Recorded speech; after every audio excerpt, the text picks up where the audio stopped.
Welcome and thank you for joining the third and last webinar of the California Asthma Control Strategies webinar series. In this webinar, we'll discuss the assessment of asthma control strategies in California.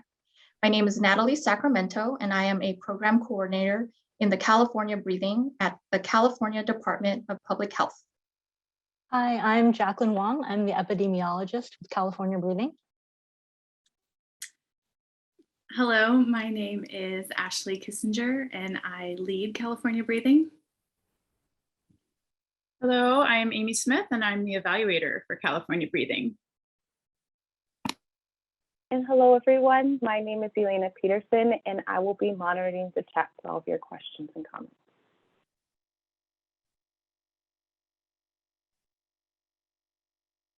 First, we would like to introduce the state asthma program, California Breathing, which is housed in the California Department of Public Health's Environmental Health Investigations branch. We focus on asthma surveillance and developing interventions that improve asthma self-management, education, and environmental conditions that cause or exacerbate asthma in the most burdened communities in California. California Breathing developed this three-part webinar series to review asthma control strategies in California. In September, we reviewed the burden of asthma and how we use asthma surveillance data in our programs. Last month, we reviewed the Asthma Management Academy and its evaluation. Both webinar recordings will be available soon and will be posted on the California Breathing webpage. And today, we will present an assessment of asthma control strategies currently provided by California clinical and non-clinical stakeholders.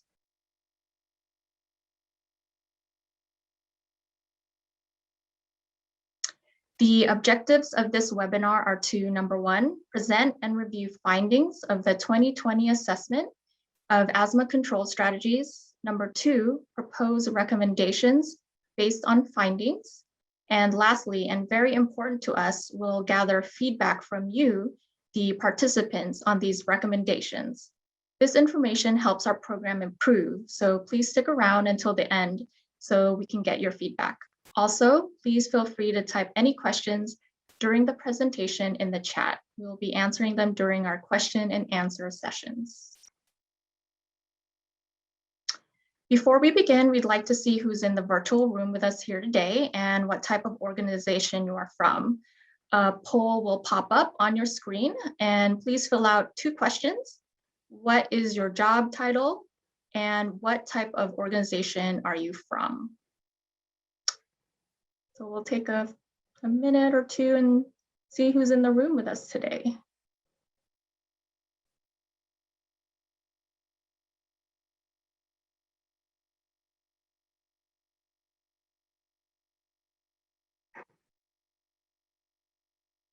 All right, we have some certified asthma educators so far, some CHWs and health educators.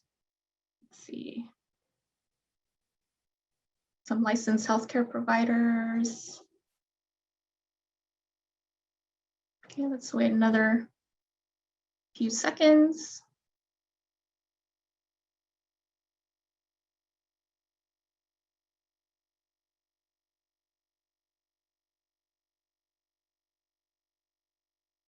All right, well, thank you everyone for participating in the poll. It looks like we have some certified asthma educators in the room, 10%, community health worker or health educators, which looks like the majority, about 48% of the people who took the poll. We've also got some program coordinators or managers, about 9 people, and others. Let's see what's in the chat. Okay. And then we have people are from majority CBOs, 41%, some government agencies, second, healthcare or clinical organizations, 14%, MCOs, managed care organization, 1% is from there, and 10% or 3 from non-governmental organizations. Thank you so much, everyone, for participating and welcome to today's webinar.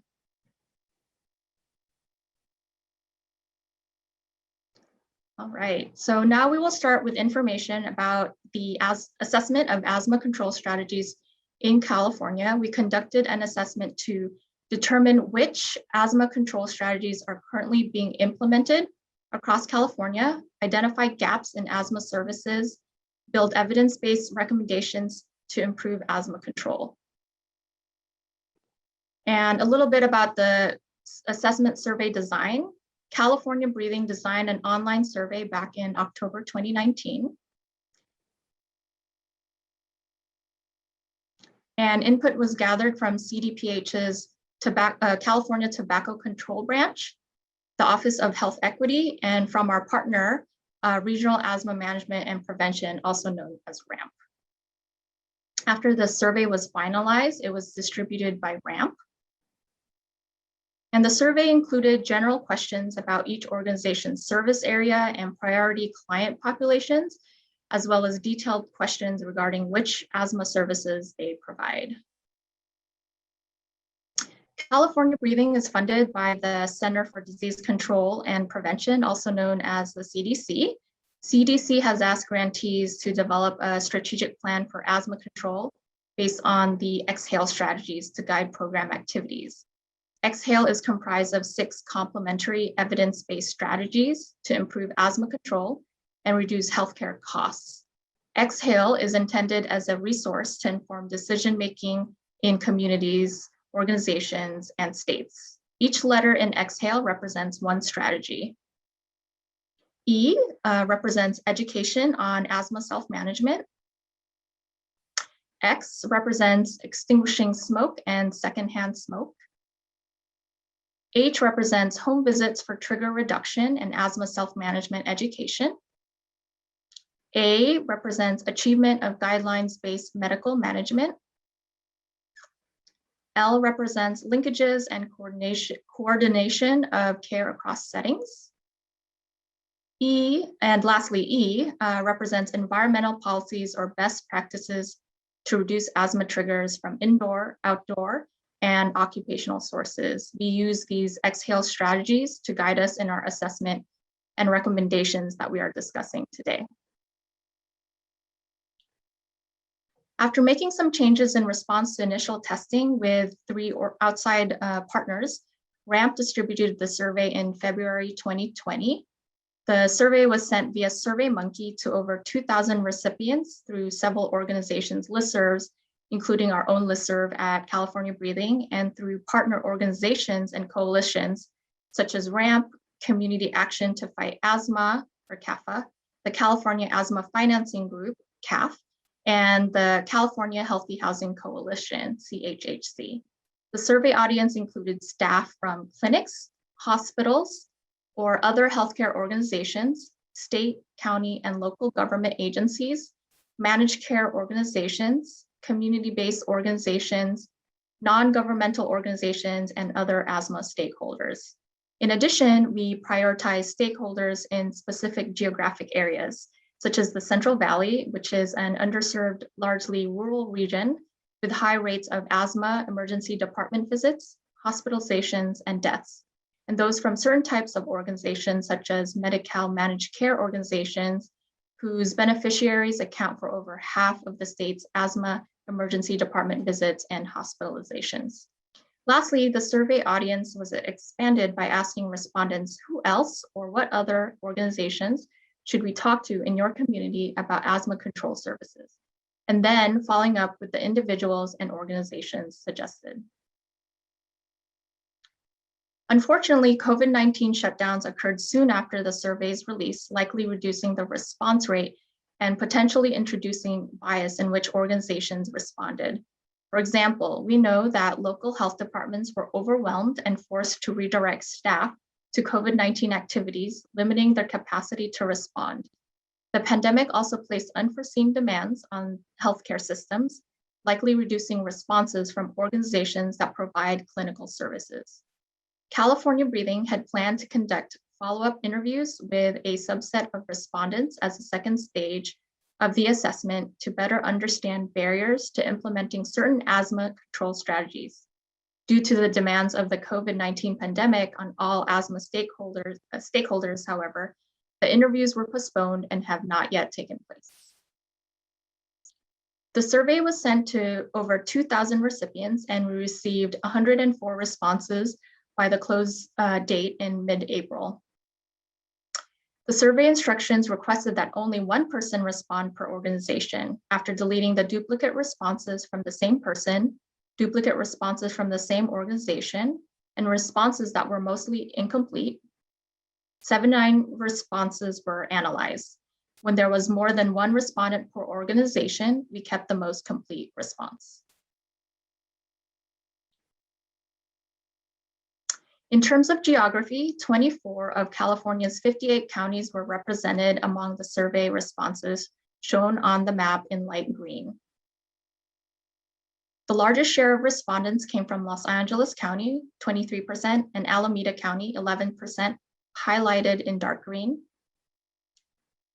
Collectively, 34% of respondents were from 10 counties located in the Central Valley, which included Fresno, Kern, Kings, Madera, Merced, Sacramento, San Joaquin, Solano, Stanislaus, and Tulare counties, also shown in dark green.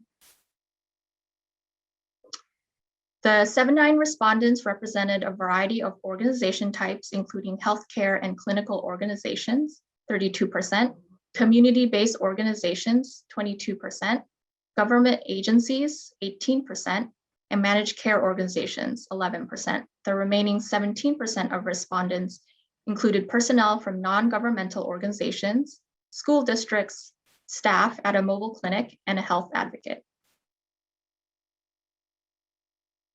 91% or 72 of the organizations represented in the survey serve children with asthma.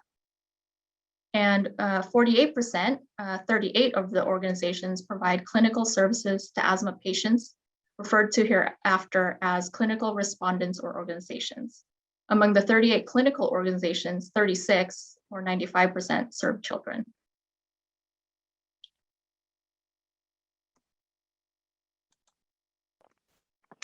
Thank you, Natalie. Now we will dig into the findings from our assessment. This paragraph shows survey results regarding whether or not respondents' organizations provide asthma self-management education to their patients or clients with asthma. And throughout our slides, asthma self-management education will be abbreviated as AS-ME. Of the 69 respondents who answered this question, 41 respondents, or 59%, shown here in blue, indicate that their organization does provide asthma self-management education, whereas for 28 respondents, or 41%, indicate that their organization does not provide this education. And so this 41% in orange really represents to us an opportunity to increase the number of organizations providing asthma self-management education across California. Even among the organizations that do provide asthma self-management education, there was variability in the frequency of this education, with 26% of respondents indicating that their organization always provides this education, and that's shown here in the dark blue. And this means that they provide education in every visit with every patient or client with asthma. 14%, shown in this medium shade of blue, said that they usually provide education, and 19%, shown in the lightest shade of blue, said that their organization sometimes provides education or they were unsure about the frequency. There was also variability in the type of health professional delivering asthma self-management education. On this graph, different types of health professionals are shown on the horizontal axis, and the percentage of respondents indicating that within their organization, that type of health professional delivers asthma self-management education is shown on the vertical axis. So each of these blue bars, the height represents the percentage of respondents, whereas the actual number of respondents is shown at the bottom of the bar with N equals. Community, and also with this question, respondents were asked to select all that apply. Community health workers were listed most frequently as providing asthma self-management education. Among the subset of 41 respondents whose organizations provide this education, 18 respondents, or 44%, said that CHWs deliver the education. Other non-licensed staff members delivering asthma self-management education include health educators who were listed by 12 respondents, or 29%. Among licensed staff members delivering asthma self-management education, nurses were listed by 34%, physicians by 27%, and certified asthma educators by 24%, and these were most common. Less common were respiratory therapists, cited by 17% of respondents, and pharmacists by 10%. And only 2%, in other words, one respondent, indicated that social workers provide asthma self-management education within their organizations. 17% of respondents listed other types of health professionals, including case managers, nurse practitioners, emergency medical technicians, and medical assistants.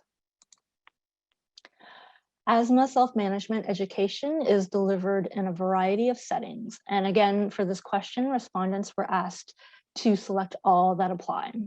Of the 41 organizations surveyed that provide asthma self-management education, 63% do so in a clinical setting, and this includes clinics, hospitals, and school-based health centers. 42% provide the education in the homes of patients or clients with asthma. 37% do so by telephone.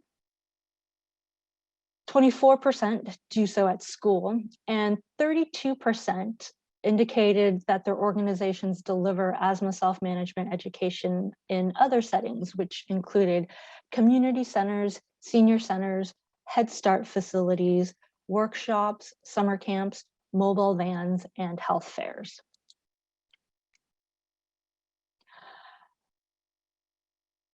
Oh, sorry. And notably, of the 41 organizations that provide asthma self-management education, 54% do so across multiple settings. So for example, an organization may do the first session in the clinic and then any follow-up sessions by telephone.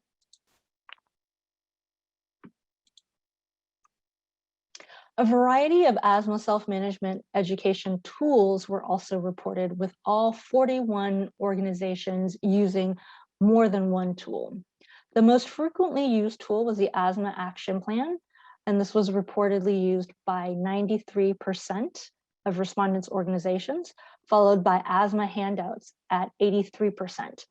And as Natalie mentioned, we do plan to do follow-up interviews with the subset of respondents. And so one of our questions during these follow-ups will be, what is included in these asthma handouts that are used for education?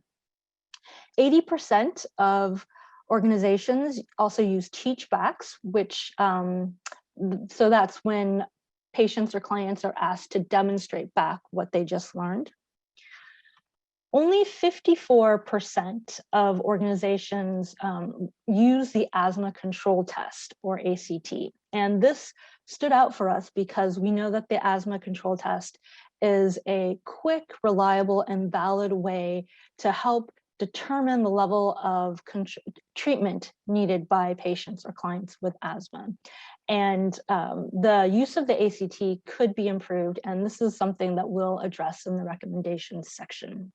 The least commonly used tool that we specifically asked about was the peak flow meter, used by 41% of respondents' organizations, and 17% indicated that their organizations use other tools, including spacers, home environmental assessments, models, and smoking cessation aids. Asthma home visiting services typically include 3 core components. First is education to help clients understand and better manage their asthma. The second being a home trigger assessment to identify environmental asthma triggers. And third, remediation to reduce exposure to those identified environmental asthma triggers. Improving access to and delivery of home visits for selected people with asthma can improve asthma control and greatly reduce healthcare costs. This graph shows that of the 69 respondents who answered the question about whether or not their organization provides home visits for asthma trigger reduction, 30%, shown in blue, said their organizations do provide home visits. 64%, shown in orange, said their organization does not provide home visits, and 6%, shown here in gray, said that they were unsure whether their organization did so or not. For organizations or respondents whose organizations do not provide home visits, we then asked whether they refer to outside organizations for home visits. And 17%, shown in this dark orange, said that their organization does refer for home visits, whereas 46%, shown in this light orange, said that their organization either does not refer for home visits or they were unsure. Increasing the number of organizations that either provide home visits or refer to outside organizations for home visits is clearly another area for improvement, and we'll discuss this further in the recommendations section ahead. Through our survey, we found that there are several types of organizations that provide home visits, and these largely reflect the organizations where respondents answered our survey questions. So this includes healthcare and clinical organizations, such as hospitals, community clinics, federally qualified health centers, community-based clinics, government agencies, managed care organizations, and non-governmental organizations. And an example of those would be local or regional asthma coalitions or environmental health coalitions. Home visiting programs were generally consistent in what items were checked during home trigger assessments. So of the 21 respondents whose organizations conduct home visits and who answered this question, over 75% checked for pets, including cats, dogs, rodents, and birds, dust mites, pests such as cockroaches or rodents, mold and moisture around the home, pesticides, chemical irritants or volatile compounds in household products, cooking problems such as unvented gas stoves or a lack of an exhaust fan, unsafe heat sources or a lack of ventilation associated with heating or cooling, and smoking and secondhand smoke. A variety of materials are supplied during home visits to reduce asthma, environmental asthma triggers. On this graph, the different types of trigger reduction supplies are listed on the horizontal axis, and the percentage of respondents whose organizations provide those materials on the vertical axis. And again, each bar, the height of each bar shows the percentage, and whereas the actual number of respondents is shown at the bottom with n equals. And again, respondents were asked to check all that apply. So of the 21 organizations, over 60% provide asthma-friendly cleaning handouts, asthma-friendly cleaning supplies, and dust-proof mattress and pillow covers. Less commonly supplied materials include integrated pest management supplies, HEPA filter vacuums, and portable HEPA air filters. And the least commonly supplied were dehumidifiers. 24% of the respondents indicated that their organization provides other materials, and these included heating and air conditioning filters, plastic food storage containers, pet brushes, mops, shower curtains, and fans.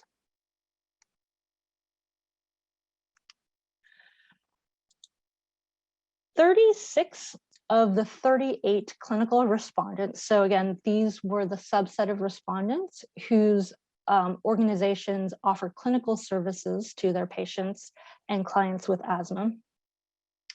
36 of those answered questions about what guidelines-based services their organization provides and to which of 3 age groups. And the 3 age groups that we asked about were children 0 to 4 years, children 5 to 11 years, and children and adults 12 years and older. And these 3 age groups correspond to those that are in the National Asthma Guidelines, and recommendations vary according to these age groups regarding the level of asthma control and stepwise therapy. And the National Asthma Guidelines are evidence-based recommendations for asthma management, and they play an important role in guiding healthcare providers as well as patients regarding asthma treatment. So of the 36 respondents who answered this question, 17% or 6 respondents said that their organization provides all 14 services for all age groups. And we'll talk more in detail about the 14 individual services in the following slides. But 17% said they provide all services for all age groups. Another 17% said that their organization provides all of the 14 services, but not for all 3 age groups. And the age groups that were most commonly excluded from services were children 0 to 4 years and children 5 to 11 years. So when we're examining the percentage of organizations providing each of the 14 services by age group, we noticed a consistent trend where the percentage of organizations providing services increased with age for every service. And so this graph shows on the horizontal axis the 3 different age groups, the 0 to 4 years children, 5 to 11 years, also children, and then 12 years and older. And then the vertical axis shows the percentage of respondents whose organization provides services, and this was averaged across all 14 services. And so we see that when looking across all 14 services, an average of 61% of the organizations surveyed provide those services to children 0 to 3 years old, or 0 to 4 years old. 65% provide those services to children 5 to 11 years old, and 68% provide those services to children and adults 12 years and older. So you still see this upward trend that I was describing. And you'll notice that none of these are at 100%. And so generally there is room for improvement in implementing guidelines-based care. And this is something that Ashley will speak to more when we talk about our recommendations.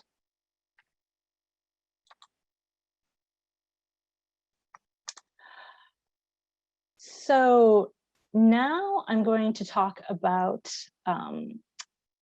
the 14 individual services. And so in the next slide, we're going to talk about each service individually, but I'm going to summarize the results across all 3 age groups.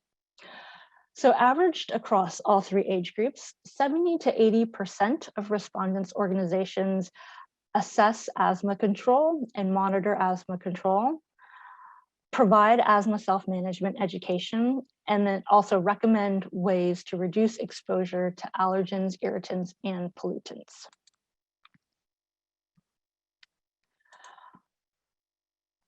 $60 to 70% of respondents' organizations diagnose asthma, assess asthma severity, prescribe medication according to National Asthma Guidelines, prescribe spacers, step up medications. In other words, they add medications or increase the dosage when asthma is not well controlled. Organizations also step down medications, so they reduce the medications or the dosage when asthma is well controlled. 60 to 70% also develop written asthma action plans and provide an annual flu vaccine. The least commonly provided services included allergy testing, which was done on average by 47% of respondents' organizations, and prescribing peak flow meters, which was done by 39% of respondent organizations. So in addition to asking whether organizations diagnose asthma, assess asthma severity, and assess asthma control, we also asked about the methods used to conduct each of these activities. So 25 respondents shared information on their organization's methods of asthma diagnosis. So all reported using patient history, and this was often in combination with physical exam, which was reported by 92%, and spirometry, which was reported by 80%.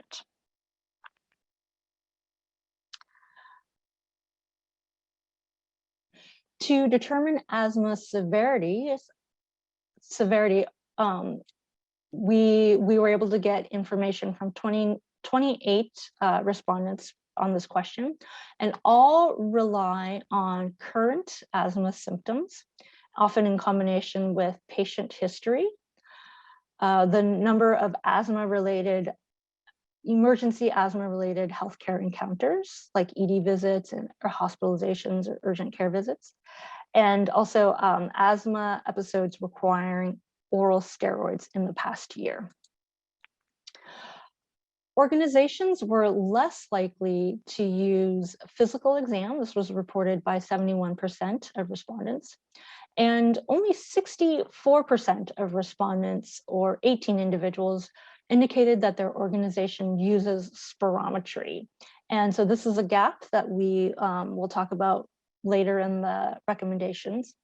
And then the least commonly used method for determining asthma severity was fractional exhaled nitric oxide, or FeNO testing, which was used by 14% of respondents' organizations. 30 respondents answered the questions about how often and by what methods their organization uses to determine asthma control. So 21 of the 30 respondents, or 70%, said that their organization assesses asthma control at every visit. And we would love to see this percentage closer to 100. And so we'll also discuss this in the recommendations. The most common methods for determining asthma control were patient history, physical exam, asthma control test, and spirometry.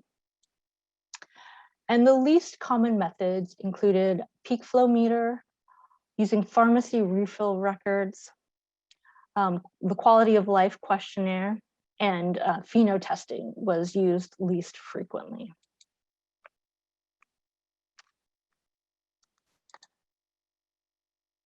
The survey also asked respondents to indicate which type of medications their organization provides. So in this graph, different classes of medications are listed on the horizontal axis.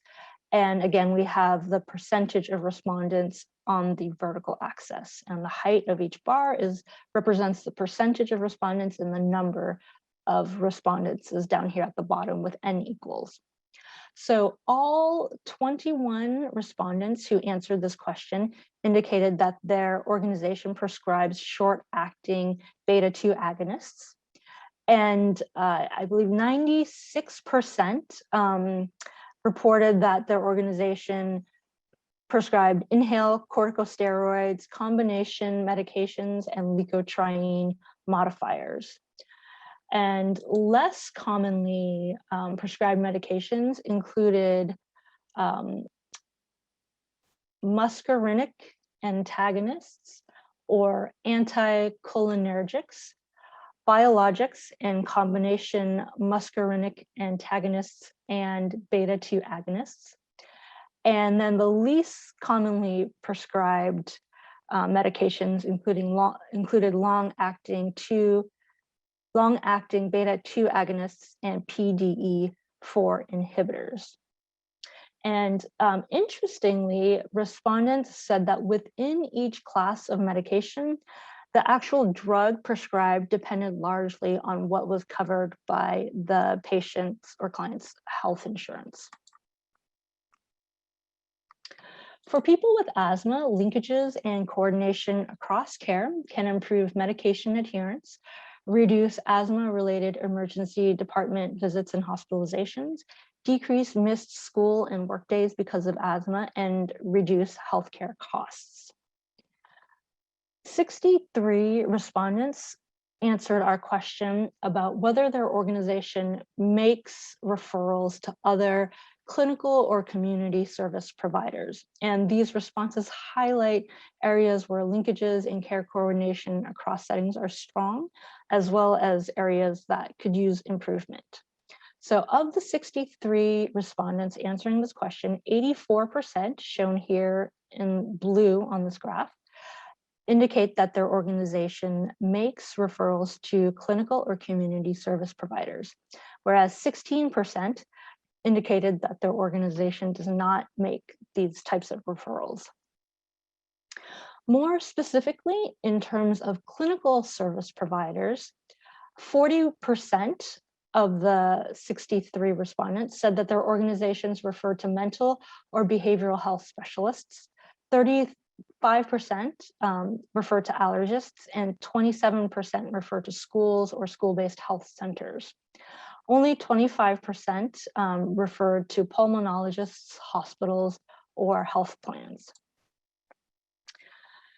Importantly, care coordination should also include developing new or strengthening existing partnerships with community service providers that are able to address the social determinants of health. In other words, the conditions in which people work, live, and play that we know are so important to their health.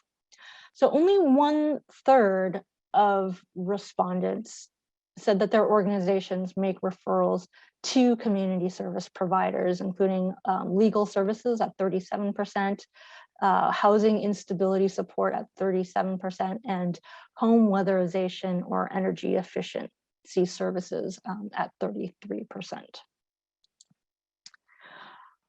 Organizations were less likely to receive referrals from similar clinical and community service providers. So this paragraph shows that out of the 63 respondents answering this question, 60% said that their organizations receive referrals from these types of providers, whereas 40% said that their organization does not receive these types of referrals. So in terms of referrals received from clinical service providers, of the 63 respondents answering the question, 30% said that their organizations receive referrals from hospitals, 29% from school or school-based health centers, and 24% from pulmonologists, and 21% from health plans. And very few, 14% and 13% respectively, receive referrals from mental or behavioral health specialists and allergists. And even fewer organizations receive referrals from community service providers. Only 5 to 6% reported receiving referrals from legal services, housing instability support, or home weatherization or energy efficiency services.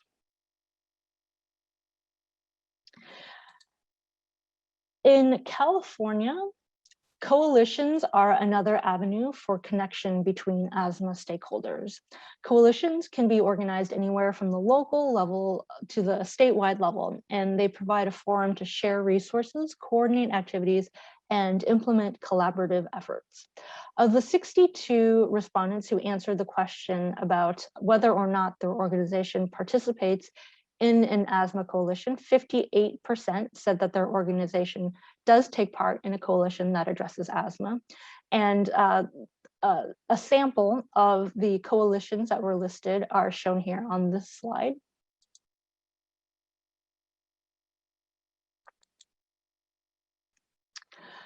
The national guidelines for asthma management recommend that people with asthma avoid smoking or secondhand smoke. And we know that approximately half of children with asthma are exposed to secondhand smoke in the home, and that secondhand smoke exposure is correlated with increased asthma-related emergency department visits. In addition, exposure to environmental tobacco smoke is a known risk factor for development of asthma in children. 69 respondents answered this question about whether or not their organization takes any action upon learning that a patient or client with asthma or one of their family members smokes. And 71% of respondents indicated that their organization does take action to address smoking or vaping, whereas in what seems like a missed opportunity, 29% of respondents said that their organization does not address smoking or vaping.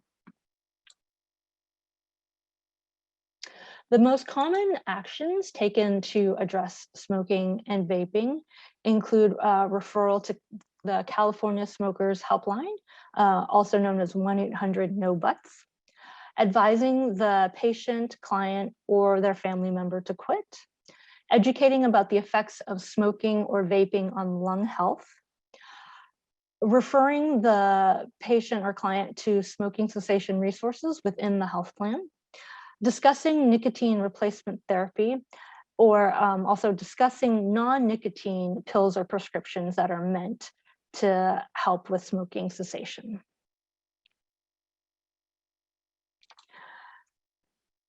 Environmental trigger reduction is a crucial component of asthma control, and often the greatest reductions are achieved through policies and best practices implemented by government agencies, community-based organizations, people with asthma, and other asthma stakeholders. Of the 63 respondents that answered the question regarding whether their organization is involved in policies or best practices to reduce asthma triggers, 51% indicated that their organization is involved in such policies to reduce asthma triggers from indoor, outdoor, and occupational sources. And as an example of some of these policies, respondents cited their work on policies to reduce outdoor air pollution, reduce smoking, and reduce pollution from diesel and freight trucks. Respondents also indicated that they are involved in advocacy to promote community air monitoring, healthy housing, and improved indoor air quality at schools. Related to environmental triggers for asthma, the survey also asked whether organizations provide education on the health effects of climate change on asthma or any guidance on avoiding wildfire smoke.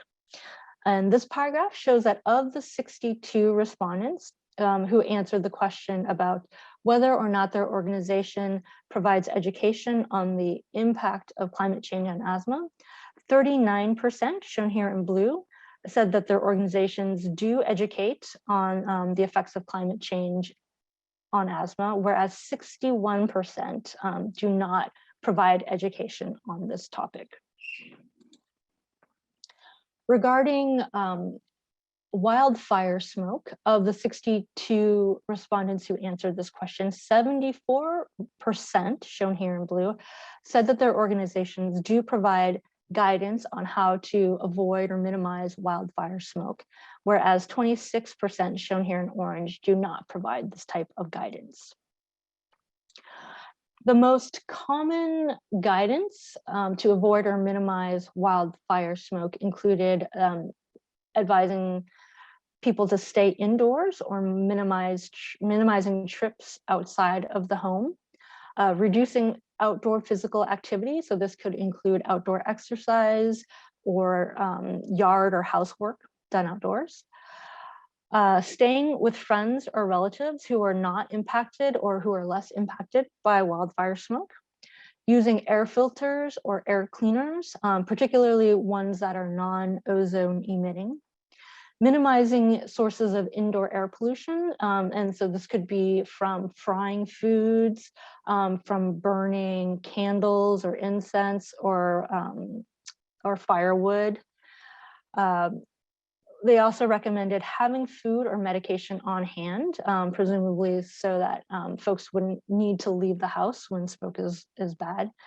Going to clean air shelters or spaces. And if that's not possible, creating a clean room in the home. So if you're not able to keep out smoke from the entire house, at least designate a room where you can keep the windows and the door shut and run an air filter and clean with a damp cloth.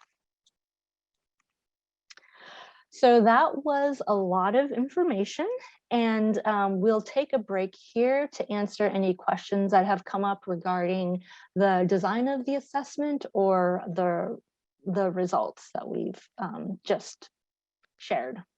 So Elena, if you want to let us know about questions. And looking in the chat, and reminder, if anybody who has any comments, questions, wants to share where they're from out there, please put it in the chat. As for now, we just have some call outs to where people are coming from. So Laura Lee from American Lung Association. We have Rosa from Madeira. Good morning, everyone.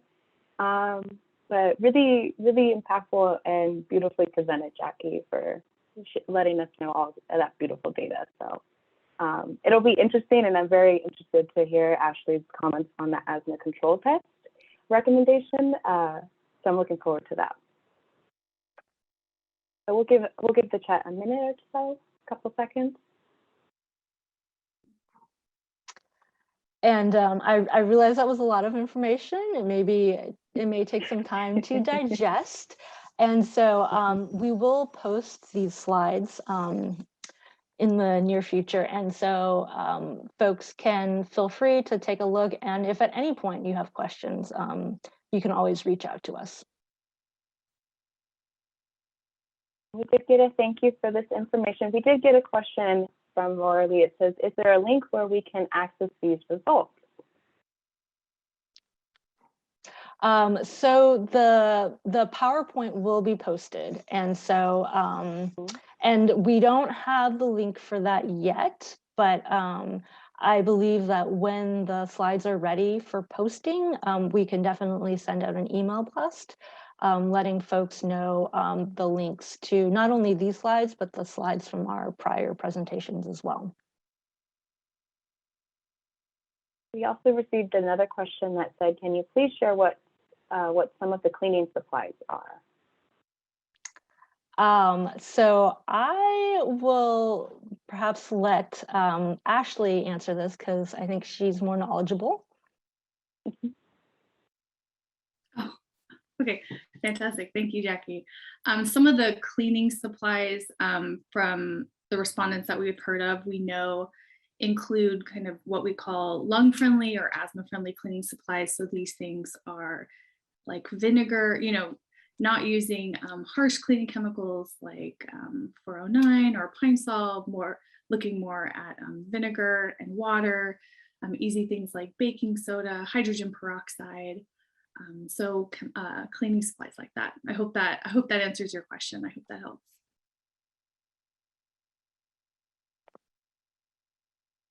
And we did get a question that said, will the recording be shared? And it definitely will.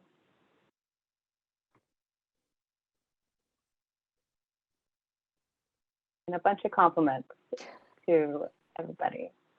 Thank you for an amazing presentation. The presentation was good information. Thank you. We did see, I do have another comment that says, I am surprised that during the asthma self-management education, people are not stressing using spacers.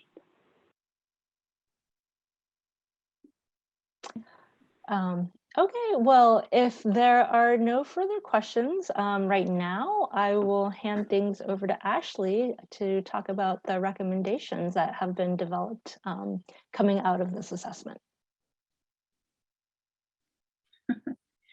Great. Thank you, Jackie, for walking us through the results of the asthma control strategies assessment. Based on these results, we have drafted recommendations to improve asthma control in people with asthma based on the National Asthma Guidelines. And although we would love to address recommendations for all aspects of the guidelines, these recommendations really fall within the scope and feasibility of the California Breathing team. In addition to the recommendations listed, and as Jackie and Natalie both recommended earlier, we plan to conduct follow-up interviews with assessment respondents to explore the barriers and challenges organizations face when implementing asthma control strategies. So our first recommendation is to promote the delivery of evidence-based asthma self-management education, really provided by all types of health professionals. And this recommendation is based on the assessment results that various types of health professionals provide asthma self-management education, like community health workers. One way we can do this is by promoting the delivery of culturally and linguistically appropriate and accessible asthma self-management education. California Breathing will continue to provide the Asthma Management Academy to community health workers and health educators who have trusted relationships with patients in high asthma burden, low income communities of color. And since 2017, we have trained over 500 community health workers from a variety of organization types. California Breathing developed the Asthma Management Academy to expand the workforce of non-licensed health professionals able to provide asthma self-management education. The Academy curriculum is based on adult learning theory and tailored to the needs of community health workers, promotores de salud, patient advocates, and health educators who work directly with patients or clients, predominantly in low-income communities. Importantly, these members of the asthma care team come from the communities they serve and thus have deep ties and trusted relationships with the families they work with. California Breathing offers the Academy at no cost as a series right now of virtual training modules in English or Spanish. The Academy seeks to prepare a community workforce to conduct evidence-based asthma self-management education as outlined in the National Asthma Guidelines, to deliver evidence-based interventions and improve health outcomes for individuals with asthma in California's most highly impacted communities. The Academy's curriculum provides community health workers and health educators with the opportunity to build skills, competencies, and knowledge to help people with asthma manage their disease. And if you would like more information, last month we did host an Asthma Management Academy and its evaluation webinar, which is available on the California Breathing website. California Breathing can also encourage organizations to adopt evidence-based asthma self-management education tools as outlined in the National Asthma Guidelines, such as the Asthma Control Test and Asthma Action Plan. From the assessment, we learned some asthma self-management education tools like the Asthma Control Test and the Peak Flow Meter are the least utilized asthma self-management education tools. And California Breathing has helped some organizations, primarily community-based clinics, to adopt the Asthma Control Test and integrate the Asthma Control Test into their electronic medical records. So we will continue to do work like that. And in response to the assessment survey, California Breathing will collect asthma educational handouts used by respondents. We'll assess whether the information contained is evidence-based and whether new materials could be created and shared. So we're looking forward to gathering those. Our second recommendation is to increase the number of organizations in California delivering high quality, comprehensive asthma self-management education to communities most burdened by asthma. And the reasoning behind this recommendation is, and as we saw earlier, not all organizations that provide asthma care delivered asthma education. And I think we saw about 41% of survey respondents indicated that they do not provide asthma self-management education. So there is already progress here with the Department of Healthcare Services Asthma Mitigation Project. This statewide program provides $12 million in funding for its grantee organizations like local health departments and community-based organizations to offer culturally and linguistically appropriate asthma home visiting services to individuals with poorly controlled asthma with a focus on low-income communities and communities of color that have disproportionate rates of asthma. A total of 28 organizations were funded for 3 years. And so far, California Breathing has trained over 50 community health workers from the Asthma Mitigation Project through the Asthma Management Academy.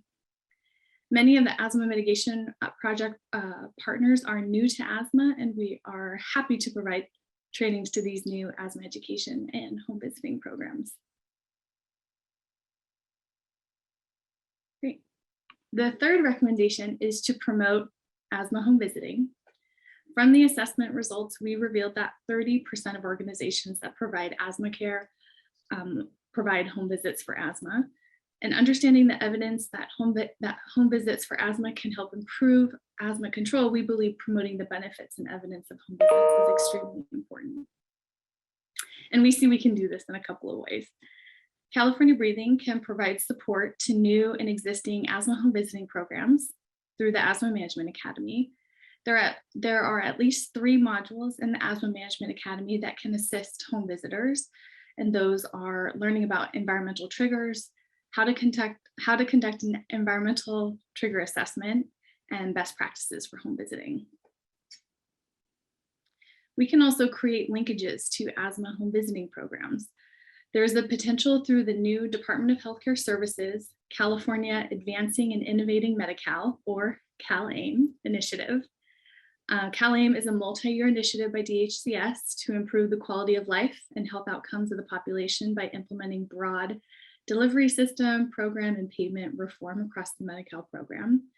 And the major components of CalAIM build upon the successful outcomes of various pilots, like the Whole Person Care pilots, Health Homes program, and the Coordinated Care Initiative.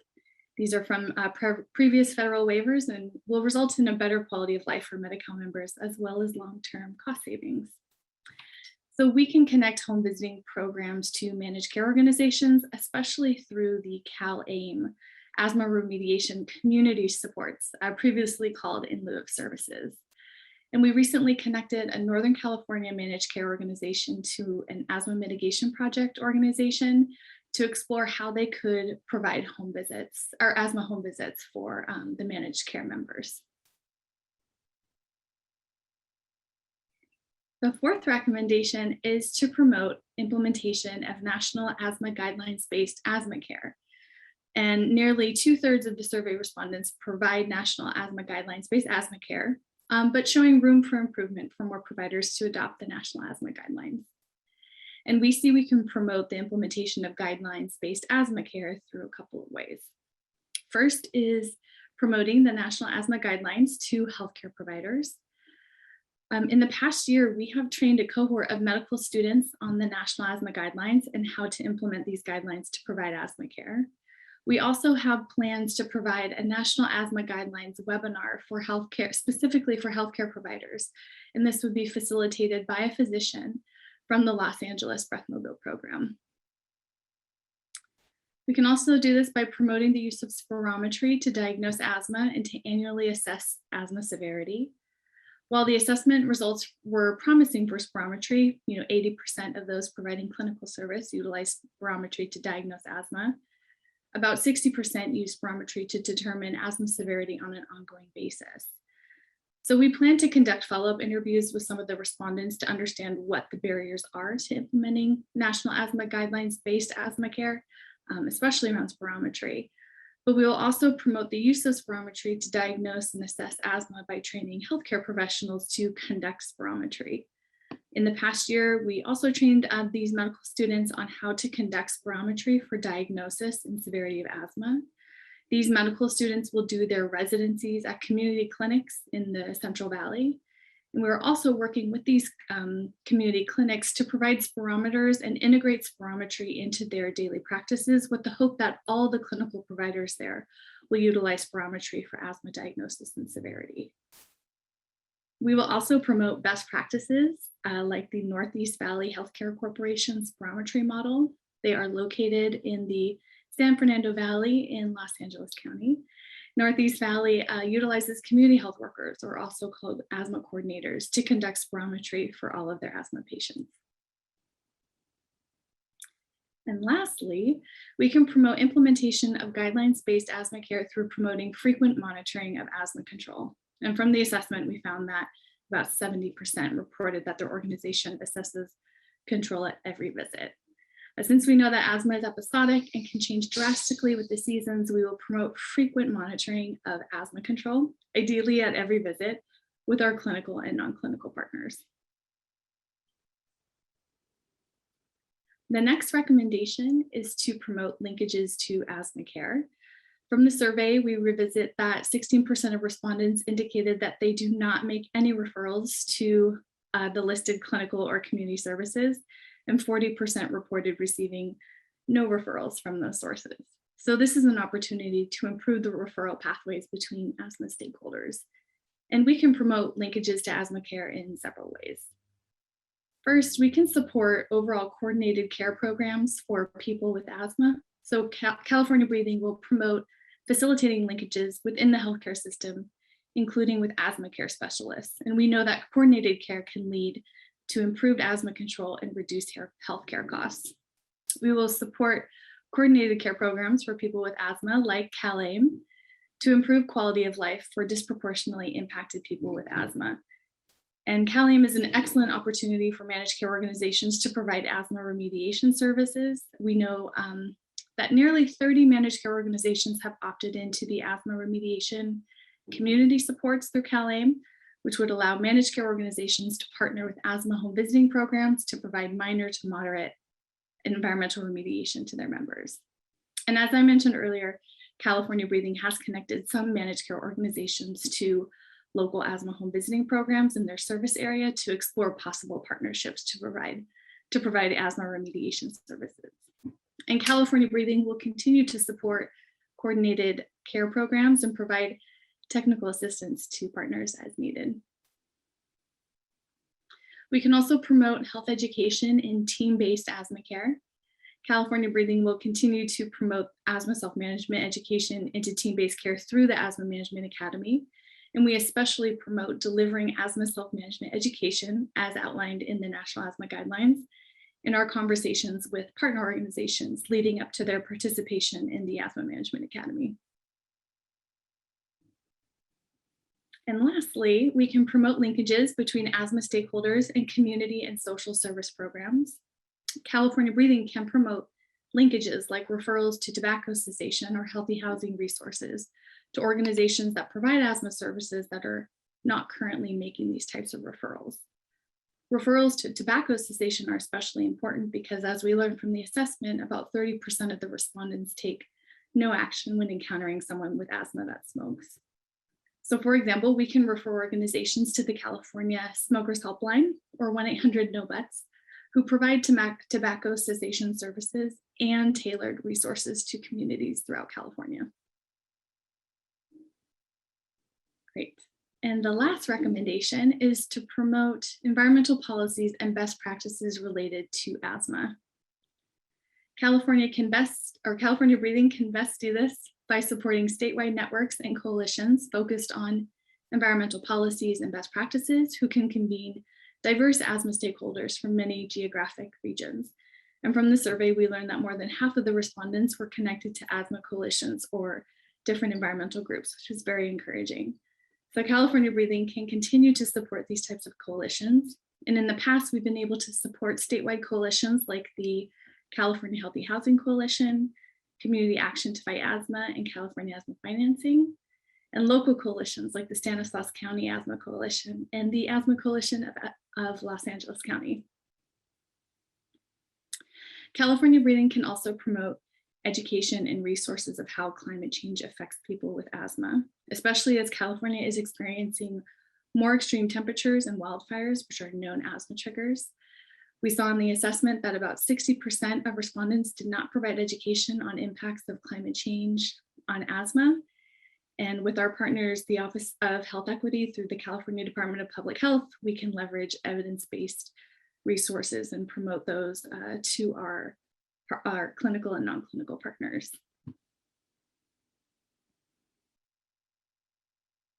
So with that, I will pause and see if there are any questions about the recommendations that we put forth or any lingering questions about the assessment or the design of the assessment. Actually, I don't see any new questions. As a reminder, everybody feel free to add any questions to the chat and click everyone or all participants, depending on what it says on your side. And we'll give you a few seconds or so.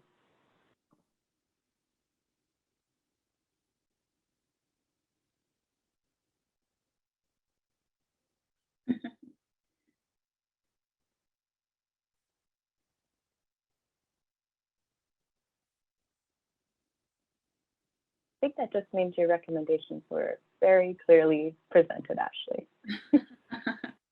Or we have stunned everyone with I do information. see one. I do see one question in the chat now. A new one. Perfect. There's one that came in that says, has there been any challenges? They were very, oh, and the recommendations were very clear. We're very clear. Maybe, Thank you so much for your question, Yvonne. Has there been any challenges? Could you elaborate on on what challenges you're thinking about?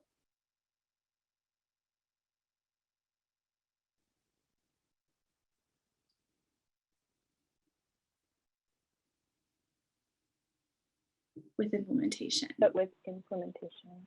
Okay, and I think that's probably with implementation of the recommendations.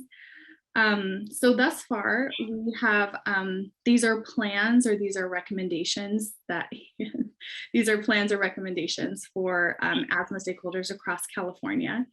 You know, we have, because I provided examples for each type of recommendation, we're hoping that we can make progress in some of the areas that we identified. I think that with any recommendation, there might be implementation challenges. So these are recommendations and not requirements within the state asthma program. We're hoping that, you know, organizations and other types of asthma partners will reach out to us for help. We would love to provide technical assistance in, you know, helping organizations implement asthma control strategies, initiate asthma control strategies, improve their existing asthma control strategies. So Yvonne will definitely keep you updated with any implementation challenges. But hopefully we're hoping for a smooth road here and within you know, everyone's wheelhouse. Thank you so much. Yeah.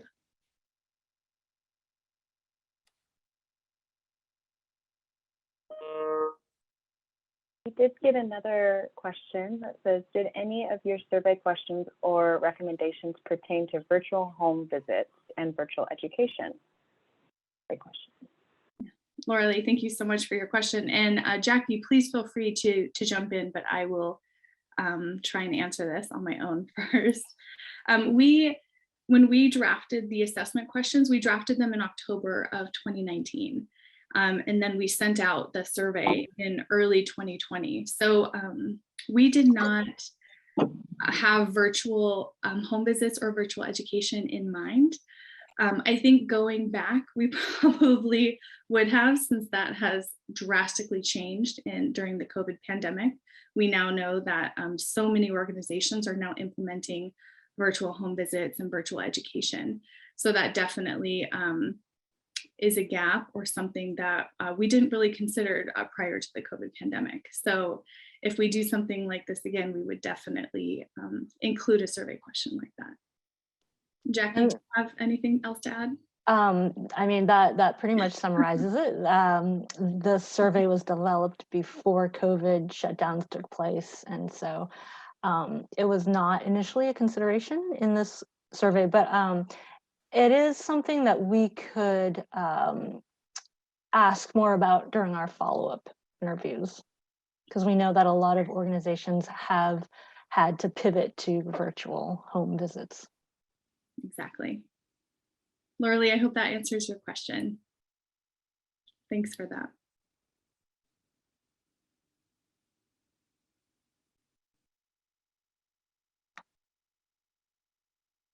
All right.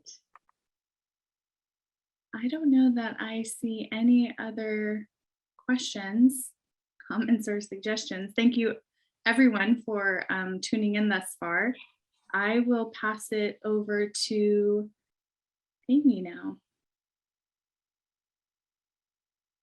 Thank you. Yay.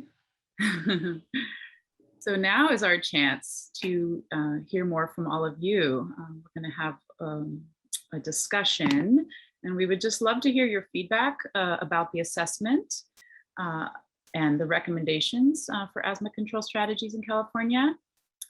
Please feel free to raise your hand in the function of raising your hand, and you can speak, or you can speak out loud as well to the group by taking yourself off mute. And you can also write in the chat function your responses to the questions. So click, please.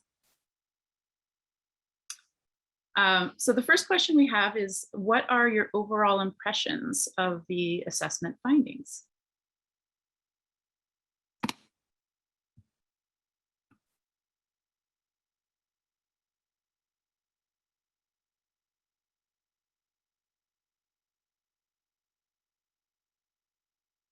Again, feel free to write it or speak out loud. It's up to you. Are there any overall impressions? You know, we did see earlier on, we had some people responding and overall saying it looked good.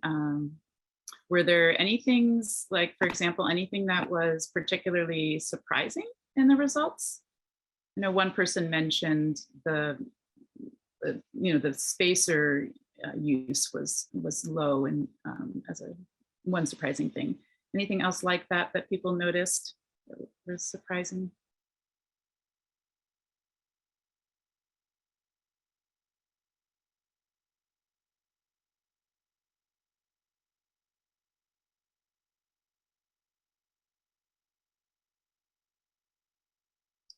So Joel is saying from RAMP, I'm biased, of course, since I was involved in the development of the findings, but I appreciate the breadth of the findings and recommendations. Thank you, Joel.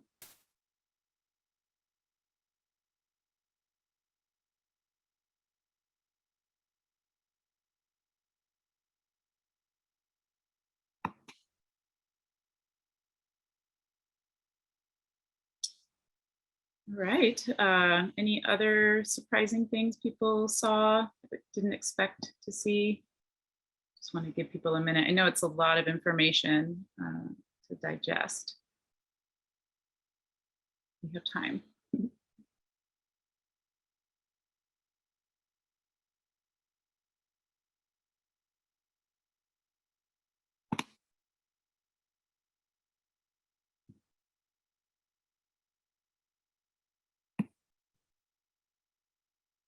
Okay, well, maybe we'll move on to the next question. You can click that in, please. So what are your thoughts about the provided recommendations based on the findings?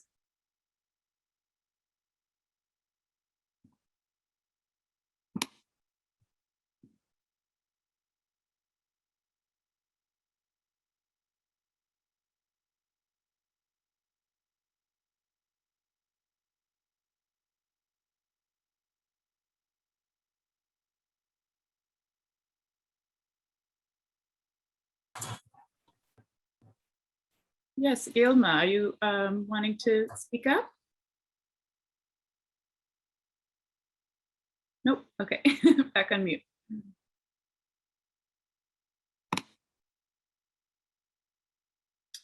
All right, I guess we'll move on to the third question we have for discussion. Go ahead and click that one in, please. And so this question was actually brought up just by one of the other participants. What are some of the barriers to implementing these recommendations? And so in thinking about your own organization, as well as your partner asthma organizations, thinking through what some of those barriers might be for all of these strategies. And I do see a comment in the chat now that from Joel again, that the recommendations seem to be built on California Breathing's strengths, which is great. And also I'm happy to see the continued support and involvement in networks and coalitions. Yeah, it's really wonderful to see all these organizations involved in the coalitions.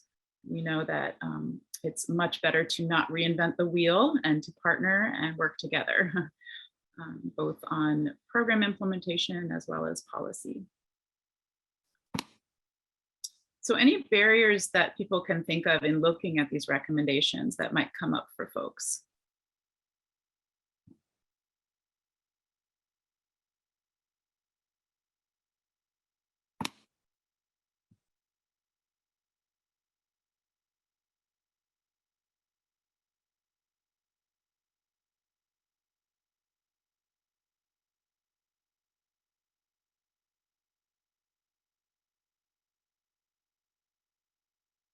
So Ashley is just encouraging everyone to add their thoughts. If you have any ideas about recommendations, we would love to hear them. We really would. Yes, I am. Hi, Amy. I see so many experts here in the room. Would love to hear if anyone has any ideas about, our recommendations. We would love to hear them, and also hear what might be some of the barriers that organizations may face in trying to implement some of these recommendations. So would love to hear from people. Thank you. And this is our last piece, so time to share. Hi, this is Maria Garcia, and I just want to share something. Yes, please. Some of the barriers to implementing some recommendations is the homeowners, they don't want to make any changes in their apartments or properties. So those are some barriers, and families, they either pay the rent or in food, or sometimes they debating and buying the medications and things like that. So when they asked to be removing the carpet, and the owner said they have to pay for, so that is a barrier. Definitely huge financial barrier for a lot of families. Yes. Thank you. Thank you so much, Maria. And this is why it's good to see when there are, programs that assist with things like weatherization, and if we could find more things like that, that would really support a lot of families. So Joel also has another comment that changing and improving clinical practices seems like a very slow ship to turn, indeed. And not that it isn't a critical area to work on, but that I love that you're working with medical students and investment that will pay off for years. Yeah, so kind of moving upstream a little bit there to get new providers thinking about the more comprehensive asthma care.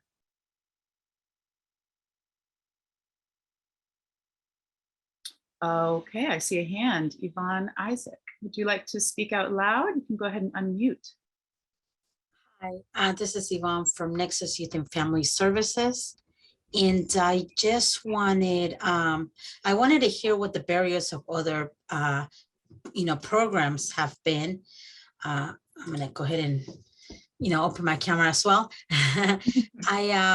Just because we are going to start, this is like the beginning, we're still working on our forms. And I just wanted to hear, I don't want to recreate the wheel. So I wanted to hear, like, what are the barriers? We're rural over here. We're doing 2 counties, Amador and Calaveras County. I just wanted to hear some of barriers, or, just a little bit of, information that we can get going and try to have an easier path, I guess, from the folks that have been doing it already. Thank you.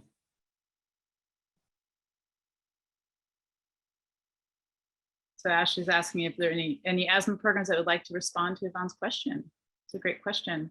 Maybe, a best practice that's really worked for you, lessons learned, something you tried that then didn't work. It's really great to avoid those pitfalls when we can share information with each other.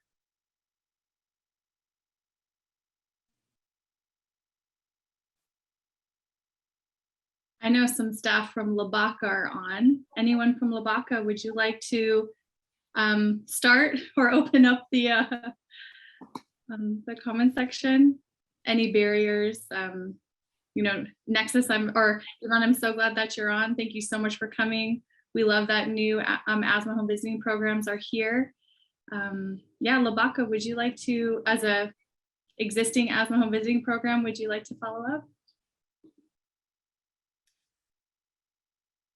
So we do have one comment for now. Labaka, please feel free to still speak. I'm not actually sure if Natalie's from Labaka or not, but Natalie. Hi. Hi, yes. Hi, everyone. Let me turn on my camera. Hi, everyone. My name is Natalie Bazil. I'm with the Boston Public Health Commission, and this has been great. I just want to say, and I think some of the challenges, I just want to say thank you, Yvonne, for asking that question. Some of the challenges, I think, for certain programs that are doing multiple visits or multiple follow through, there's a drop down. You know, people, we lose them, meaning like, you know, we can't get back into the home or they just don't have the time. So I think that's like one of the challenges, keeping people really interested in what's being done. You know, it might seem very repetitive on some of the things that we're doing because some of us are working with like assessment tools that were mentioned. You know, you're doing the asthma action plan, the teach back, you know. I think that sort of like take away from people going or allowing you to come back into the home, because initially the first visit usually takes a really, really long time, and, you know, somewhat compiling and reducing and sort of focusing on some of the goal setting that you did with family may get you back, you know, if you're bringing some of the supplies back into the home. But you know, it's been challenging for us because we're trying not to hold, you know, we want to give people the resources, you know, some of the supplies, because we do want to document the changes. So it's a hard balance, and I would really love to hear what other people are doing. And one more thing, I didn't finish my comment. Earlier on, there was something in regards to some of the the self-management. I'm just surprised that programs weren't really encouraging the spacers. And I just was wondering, was that because people are not getting it through insurance, or, you know, I know with young adults, they're not carrying it on them because it's too bulky, whatever the reason may be. Thank you all. This is I just love this training, this series. Thank you so much for sharing, Natalie. That's really helpful. Thank you. I guess so. Would this be a good recommendation, you know, kind of like keep our numbers low to try to focus in smaller numbers of, you know, rather than try to get this person, that person, get like 20 clients or participants, and then not having the time to spend with each client? Would that be the kind of like the strategy to do? Start slow and low so we can really focus and try to get back into the home?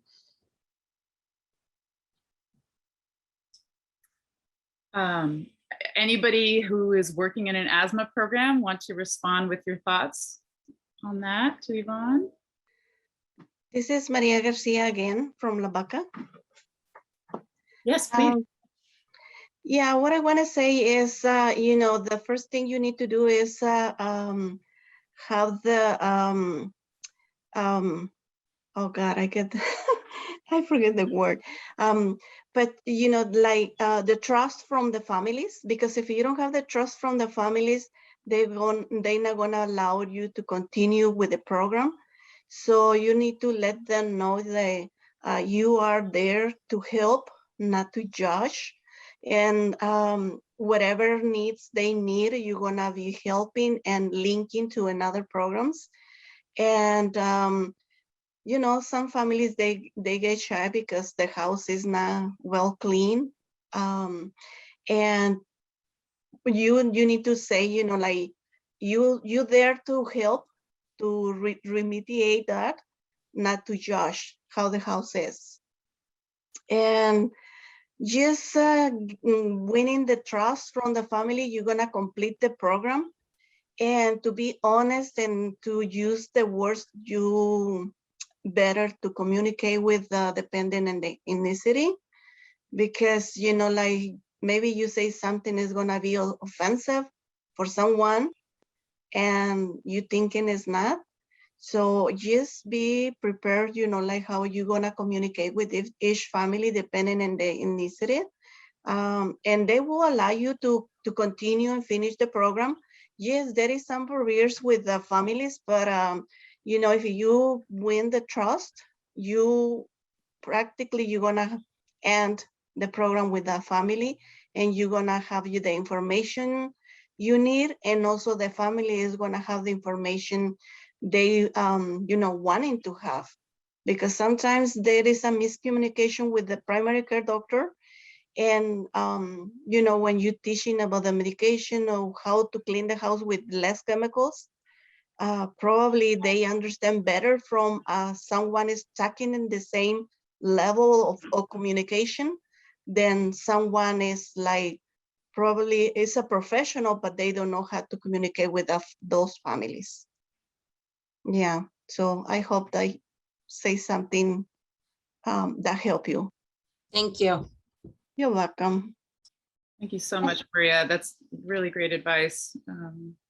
Wonderful. This is Lily from PCC Family Health. We're partners with Labaca. And I just wanted to piggyback a little bit on what Maria was saying.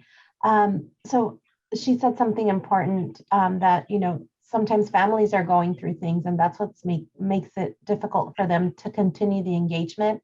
And our home visitation programs are, it's not a super long-term case management program, but it's pretty lengthy.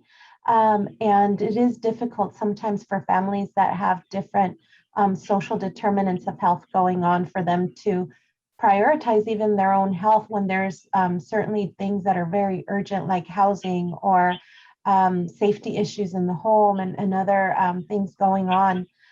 So in our clinic, we try to rally up all of our resources that we have, and we have a toolkit of resources so that we can help the families get to a more stable place, be it concerns with their landlord or an impending eviction or food resources and things like that.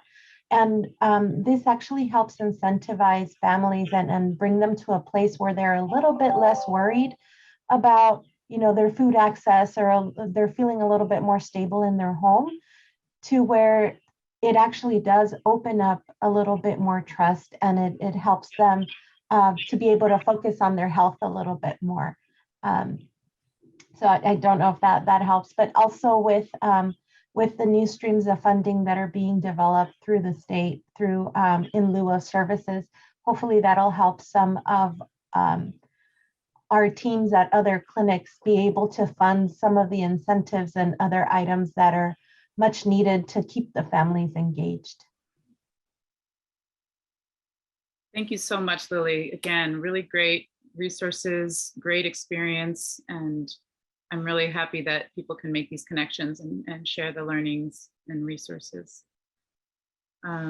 We are at time, so I just want to acknowledge that, and I want to respect people's time. I also want to call people's attention to the chat, as since we were having the discussion, there have been a lot of great links to resources from California Breathing and American Lung Association and RAMP and the National Asthma Management Guidelines, and information on the asthma control test. So please look at the chat and get some of those links for yourself. And Natalie also brought up that sometimes there's just too many people involved within the discussion that was just happening. So that can also be something that confuses and is a barrier. So yeah, I just want to go to the next slide. Oh, it's already there. And yeah, we would also just like to acknowledge all the individuals and organizations that contributed to this assessment. Thank you for making it possible. Assessment survey participants, the Regional Asthma Management and Prevention Program RAMP, the CDPH California Tobacco Control Branch, CDPH Office of Health Equity, and the Centers for Disease Control and Prevention, our funders. And also thank you to folks on our team for the webinar support, Leonie, Elena, and Lori. Next slide, please. So again, we thank you all for attending today. This was a really rich discussion. I'm so glad you all spoke up and shared your thoughts. Please don't forget to fill out the survey that's going to pop up at the end of the webinar. And we will have all 3 of the webinar recordings posted soon on our California Breathing website. And for more information, please email us at california.breathing@cdph.ca.gov. And thank you so much for attending today. It was really wonderful to have you all here.